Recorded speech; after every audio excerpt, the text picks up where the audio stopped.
They said it couldn't be done. For decades, people have been having to make the compromise of either buying ultralight gear or affordable gear, never being able to reach that coveted 10-pound base weight on the cheap. But the future is now, and I've been able to leverage modern technology as well as the insane search and planning capabilities of PackWizard.com to create the ultimate ultralight gear list for under $1,000. And today I'm going to share this top secret information with you guys. Starting with the pack, which is going to be what you're going to carry all of this gear in, we have the Durston Kakwa 55, but this is the Ultra Grid version. So there's two different versions of this pack. There's the Ultra 200X version, which uses a more premium fabric in order to construct the pack. And then there's the Ultra Grid version, which uses a less premium fabric, but you save on cost. This pack only costs $200, but still only weighs 910 grams. I love how affordable this version of the pack is while still weighing under a kilogram. And then you get all the amazing features that the Kakwa 55 has, like a very refined construction, great carrying capacity. You can carry a lot of gear in this pack with the 55-liter capacity, and then a great frame and then hip belt so you can carry a lot of weight if you aren't going ultralight. There's not a lot of packs out there that weigh under a kilogram and cost $200 or less, but with the Kakwa 55, you get all that, but also an amazing pack. It's a refined pack, so all the features are really well thought out. The water bottle pocket on the right-hand side here is easy to reach. You have this zippered pocket on the left-hand side, which isn't my favorite feature, but for a lot of people out there, it's great for putting your wallet or keys. And then the frame of the pack is amazing. So even if you are ultralight, sometimes you're gonna be in scenarios where you're carrying a lot of weight in the pack, like if you're in the desert and have a big water carry, or if you're on a longer trip, 7 to 10 days and are carrying a lot of food.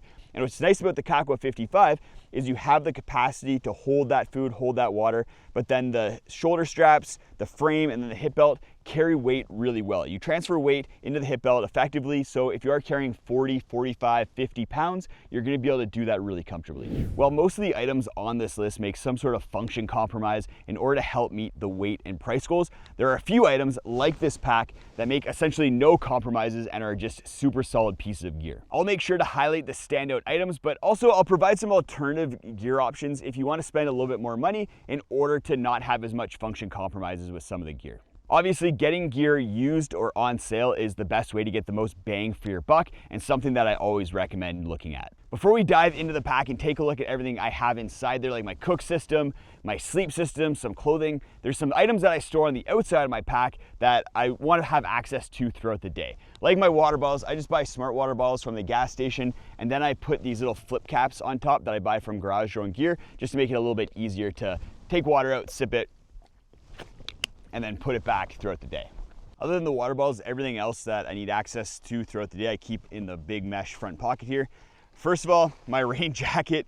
This has to be the Frog Togs rain jacket. It's just one of the most affordable, lightweight options out there. The compromises with the Frog Togs are that it's not very durable, and then it doesn't compress very well. So some ultralight rain jackets out there, they compress really small. Not the case with the Frog Togs. That being said, it gets the job done, and something that I really like about it, other than the price and the weight, is that it doesn't wet out. So you're never having to deal with a jacket that's just kind of sopping wet if it's raining a lot. My first aid kit is also in here. You don't need anything fancy, some Band-Aids, some Leukotape, some drugs, just to deal with minor injuries and ailments while you're out on trail. The biggest issue that you're probably gonna be dealing with are blisters, so having Leukotape is a really good option for dealing with that. I also have my poop kit in here. This includes one of the other standout items, and it's the trowel. It's the Bogler trowel. It's insanely lightweight, it doesn't cost a lot, and it's very effective at digging holes. It's very comfortable to hold. You can really kind of get into rooty ground and dig easily because of the serrated edges, as well as the ergonomic hold. In here, I also have some hand sanitizer, as well as some toilet paper. You can use toilet paper, or what I like to do is use a backcountry bidet, because I find I just get my butt a lot cleaner. I also am using these kind of fancy bags in order to hold my poop kit as well as my first aid kit. You don't need that. You can just use some plastic Ziploc bags from around the house. An essential item for while you're on trail is some way to treat water. I like to use a water filter. This is the Quick Draw water filter, by far my favorite for a couple different reasons. First of all, you have these caps on either end, so if it is gonna be below freezing at night, you wanna make sure you're storing your filter inside of your sleeping bag or quilt with you, and these caps make it so you're not leaking water everywhere. The Quick Draw also filters water extremely quickly, which is something that I like when I'm on trail. I don't like having to be standing there bent over filtering water for even 2-3 minutes. The Quick Draw filter gets a liter of water filtered in under a minute. The compromise with the Quick Draw is it doesn't have the same same kind of removal rates advertised as other filters like the Sawyer Squeeze. Let's dive into the pack, see what I have in here. Usually right at the top I have my tent. We're gonna put that aside though because I wanna take a look at some of the other items. I have my food kit in here, so you can just kind of use any stuff sack that you want in order to store your food as well as your cook system. For the cook system, I have a Toaks titanium pot, just with an elastic band around the top here, and then a BRS 3000 stove. The BRS 3000 stove is great because it's insanely lightweight, very affordable. The compromise with it is that it doesn't really perform really well in wind and it's not fuel efficient. So if you're boiling a lot of water or you're boiling water for a big group, then the BRS is not gonna be the best option. In that kind of scenario, you might wanna go with something like the Fire Maple Green Peak. It's a much bigger stove, it puts out a lot more power and it's more fuel efficient. I also have my mini Bic lighter in here and then my fuel canister. I also have a titanium spoon in here. This one's pink because pink is just the best color for making sure that your food tastes good, but you can pick up a titanium spoon from a lot of different places for really cheap. I've even seen them for prices as low as $4, but that was on the website that shall not be named. And then I have my ditty bag here, just again in a Ziploc bag. I have a toothbrush in here. I have a little mini flashlight. So instead of a headlamp, I find that you can get little flashlights that work just as well and are really affordable. This one costs $6 and weighs practically nothing. And then a little bit of toothpaste. You can get little toothpaste, like travel toothpaste, or pick up some toothpaste tabs.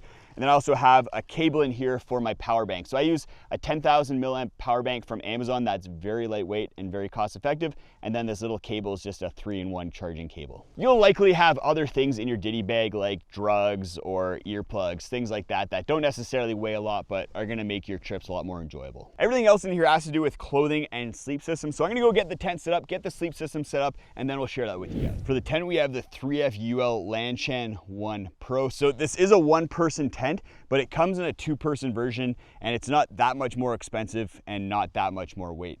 This tent costs $135 and only weighs 690 grams. So if you are in search of an ultralight solo tent that's affordable, then the Lanshan 1 Pro is probably the best option out there. I've been a big fan of the Lanshan Pro for years because it performs really well, especially for that price and weight. I find it really easy to set up with the one trekking pole up the middle, and then the pyramid shape makes it so that it handles weather really well. Whether that's wind or rain, it just will deal with that effectively, especially if you have all of the guy lines guyed out. The compromises with this tent, other than the fact that it's a one-person tent, is that if you're over 6 feet tall, it might start feeling a little bit claustrophobic in there, especially if you have a really tall sleeping pad and a really lofty sleeping bag or quilt. The more expensive alternative that I highly recommend is the Durston X-Mid 2. So if you do want a 2-person tent that's still lightweight and it's gonna perform extremely well, then it's a great tent to go for. It's just gonna cost twice as much as the Lanshan. As usual with the sleep system, we're gonna start at the bottom with the sleeping pad. And I have to start this off by just apologizing. This Hike Enter sleeping pad is amazing. I'm gonna run through all the reasons why, but it's not available everywhere in the world. So I can pick it up in Canada. I don't think it's available in the US yet. And you're gonna have to check Amazon, check the link in the video description to see whether it's available for you. But what makes this pad amazing is that it only costs $75, which is crazy. It weighs 590 grams, which isn't extremely lightweight, but is pretty respectable, and then has an R value of 6.2, which is essentially a winter rated sleeping pad as far as warmth goes. It also has a baffling system that's similar to the Nemo tensor line. So while not being the most comfortable due to the kind of horizontal nature of the baffles, it still has little dimples that help relieve pressure points and makes it more comfortable than a pad like the X-Lite from Thermarest. The compromises with this pad are that, first of all, the availability.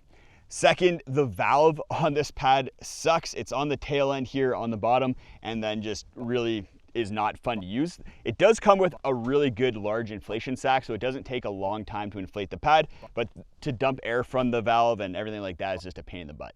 I also haven't had a chance to really push that 6.2 R value yet. I've had the pad out in some colder temperatures, so I can confidently say that the R value is at least a high 4, so it's on par with a lot of other 3-season pads out there, but I'm gonna have to wait for winter to hit before I really test the R value. I am confident because Hike Enter published the R value testing results from an independent tester, and the insulation inside of here, I can see the reflective insulation, which is what's giving it that really good warmth to weight ratio, and it looks like it's really well implemented. So high hopes for this pad, and hopefully it's able to get rolled out to a few more countries out there. The pillow is the tried and true Trekology 2.0 pillow.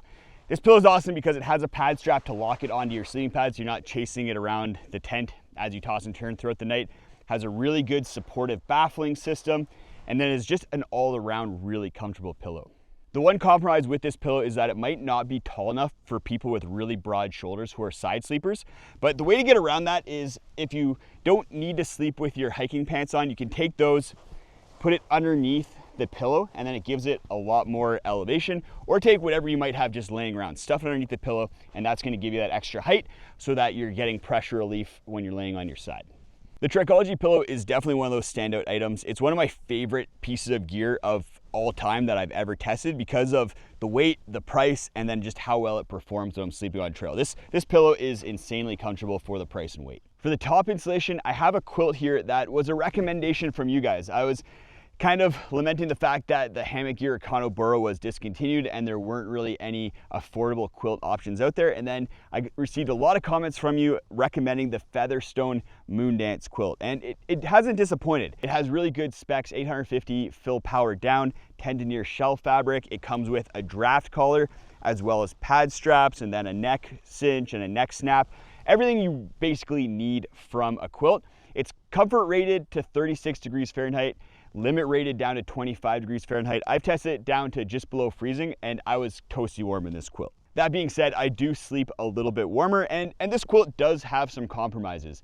It doesn't really have any customizability, so if you do want to customize color or fill or anything like that, you're not gonna be able to get that with the Moondance. It's also not that affordable. It's $220 still, which in my opinion is quite expensive for a quilt still. An alternative to the Moondance, and something that might be better for people who enjoy sleeping bags but still want to be able to toss and turn freely like you can under a quilt, is the Rock Front quilt system. So it's basically a top quilt that zippers onto a sheet that attaches to the sleeping pad. So you get all the benefits of a quilt and all the benefits of a sleeping bag, and it's not that expensive. It's only $260 for that system, and it's pretty phenomenal.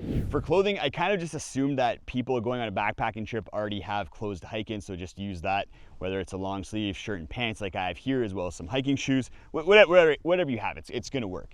But then for around camp, you're gonna need some insulation in order to keep you warm once you stop moving.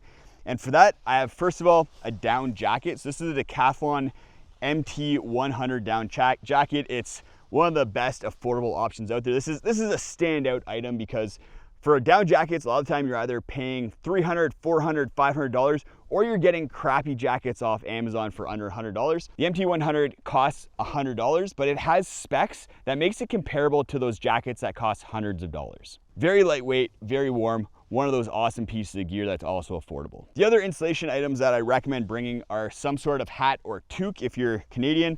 I have a merino wool t-shirt here, but anything as long as it's not cotton is gonna work really well. And then a pair of socks if your feet run cold. I wanna thank the Ultralight subreddit on Reddit for helping put this gear list together. I posted a gear shakedown to there, and a bunch of people provide some great recommendations, including the Kakwa Ultra Grid pack and a few other items. It's a great resource if you're looking for some information on ultralight backpacking or looking to get some advice on a gear list. If you are gonna post a request for a shakedown on the Ultralight subreddit, then make sure you're following the rules of the subreddit. And then I recommend using PackWizard instead of Lighter Pack, because PackWizard, in my opinion, is just a better tool and just a lot easier to use. If this gear list wasn't quite ultralight enough for you, then go check out this trip where I try Jupiter Hikes gear list, where it's 4 pounds of gear, insanely ultralight. The sleep system is nuts, and I definitely learned a lot on that trip, but also suffered a little bit as well.